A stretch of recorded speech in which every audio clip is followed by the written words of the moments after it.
I am Jabulile Khatebe, a little picker working at Davidson. I work under a waste company under Ekurhuleni. I feel I was unfairly dismissed because on 1 July my manager refused to renew my contract because I had refused to open a sexual harassment case against my ex project manager, which he never sexually harassed me.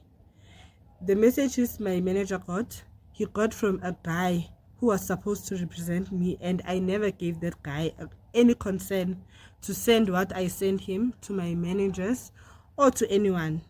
So I'm dismissed at work because I don't want to do something that's wrong. I cannot help my manager win a case at CCMA, a case that is full of lies. I cannot open a case saying someone sexually harassed me while that person never did that. So I was unfairly dismissed, and I was told they'll never renew my contract if I'm not helping this company.